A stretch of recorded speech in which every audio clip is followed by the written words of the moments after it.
How's it going, everyone? Sorry I haven't made an update video on the RX7 in a while, but here's what I've been dealing with. I went through, bought a set of die grinder bits from Matco, and went through and match ported the whole throttle body all the way down to the engine. I kind of went overkill on the lower parts, so now I got to buy a new lower and report it to where it matches the engine ports and matches the overkill ports I did on the actual intake manifold. Because on the actual engine ports, they're overlapping a little bit too much on the engine side to where I have to redo it, unfortunately.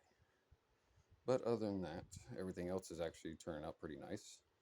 I deleted the little plastic piece in between there, ripped out all the little vacuum ports, made a gasket for here, made a gasket for there, went through for the rear adjustment for your idle, back down in there, that little screw.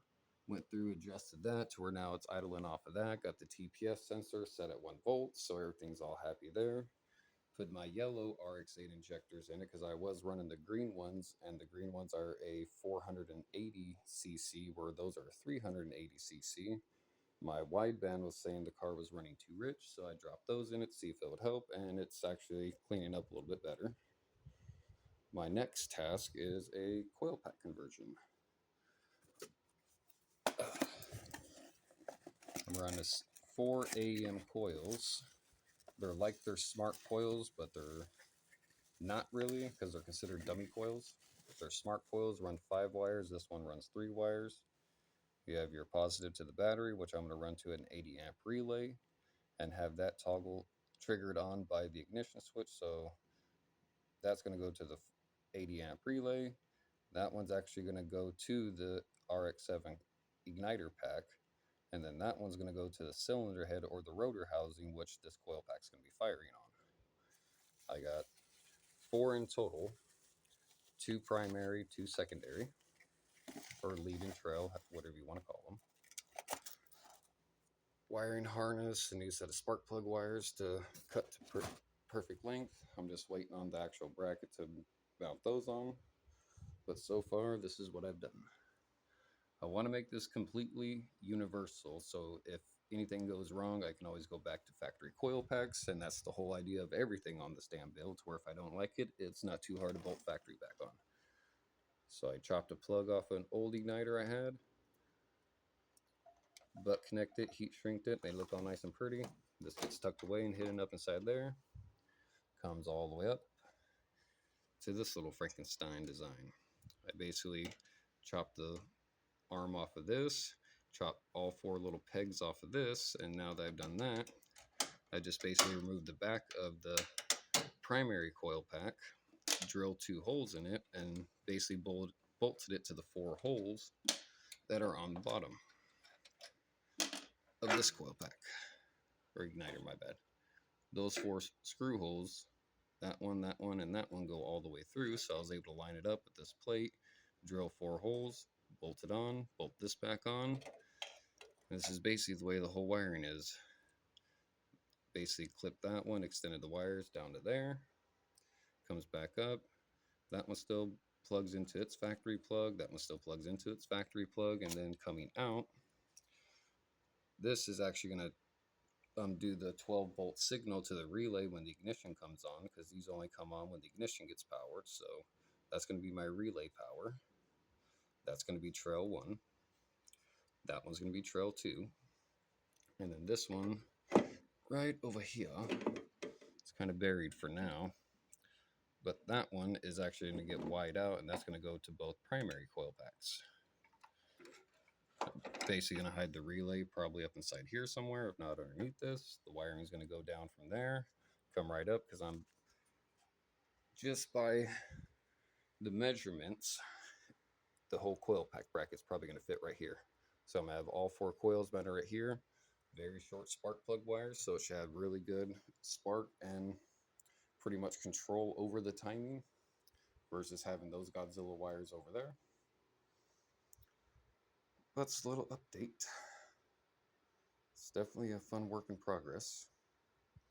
Oh, and I finally got the sensor in and wired it all up. So now if I have to pull my E-fan out, I just unplug it right here. Made it to where the electric fan turns on at 185 degrees, shuts off at 165, so it doesn't put a heavy draw on my battery. And also, if you notice, my battery's not here. I actually relocated it to the rear.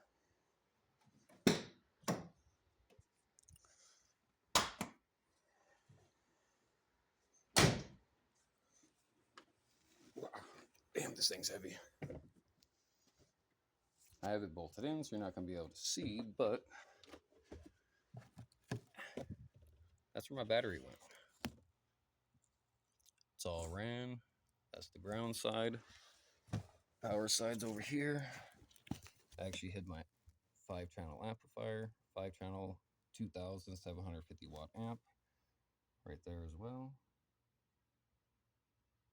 It's a nice big amplifier. It's made for a Marine. And then I got a 200 amp circuit breaker on the back side of this, so if anything goes haywire, it at least trips it. And I ran dual 4-gauge wire from here to the front of the car. And the way I have it set up, come this way. Need to find a better location, but this would work for now. The red wire goes straight down to the starter. That's straight 12 volts from the battery directly to the starter. The other black wire that comes out right there across the bottom runs along, is tucked and hidden down inside all that, runs up over here to the factory fuse block, runs on one side of it, and then the other side of it runs all the way back down, goes all the way back up through there, hidden underneath all that, goes straight to the alternator. So the way the factory did it, they kind of wide it between both sides of the fuse block with the power to where the way I did it, it's a little bit better safety. It's going to actually pop the fuse instead of frying the whole damn car, your electrical components, to where the way I have it set up, it goes directly from the battery all the way up here to the fuse block, and I have a 120 amp fuse. And then out of the other side of the fuse block, it goes back up over here to the alternator. So if there's a short in the alternator, it's going to blow that fuse. If there's a short from here to the battery, not only is it going to trip the circuit breaker in the back, but it's also going to fry the fuse right here. And then the starter is the only one that can give me a problem, because if the starter shorts out, it's basically going to go from there all the way back to the circuit breaker and pop it. That's basically my little design around it. And from the factory, they actually had 8-gauge from the alternator to the coil or to the relays, and then I believe it was 6-gauge from the battery to the starter. I ran 4-gauge for everything, and it's solid copper, so in theory it should be better. Worst comes to worst, if it doesn't make enough power and I'm dealing with battery issues of it not charging enough, I can always make a jumper wire that goes from the alternator down to the starter with the second 200 amp circuit breaker I have, and I can just mount it somewhere right here or up inside the car. But that is another thing I can do if the one wire from here going back there, it doesn't give it enough power to charge the battery. I can always do a jumper with the circuit breaker. But that was my little way of getting around relocating the battery to the rear. Definitely cleaned it up, made it look a lot nicer. Now my next task after I get the coil packs done is try to get this damn thing to pass emissions. I ordered up 2 catalytic converters, both MagnaFlows. One's a 21-inch length and the other's a 13-inch length. So between those 2 catalytic converters, this thing should pass emissions. And then once it does, all that bullshit's coming off. I'm probably going to relocate the alternator directly on top of the AC compressor just so it cleans up inside there, looks a little better. All depends on how my coil packs are, because I don't know if I'm going to have the alternator going this way or mounted up over here, kind of covering the distributor. Mystery. All depends on what looks better and is more functional.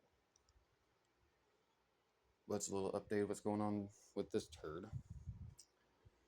Eventually I'm going to dive into the LS400. I got to buy a water pump, head gasket, kit, head bolts and everything, and basically go through, finish relapping the valves. I relap the valves on this side, they're all good to go. But I still got to go through and lap all these valves, make sure they're good to go. Then go through and do a hell of a cleaning job on all these springs. If not, I'll just buy some Keltford 90-pound valve springs. and debating if I'm doing the cams or not. The cams are still good for right now. And then hopefully the LS400 will pass emissions. Denatured alcohol still works as a trick. You just can't put that much inside of it, because if you do, it'll pull straight zeros, and then they know something's up. That's a little update of what's going on. If you'd like to see more, don't forget to like, subscribe, and have a good one.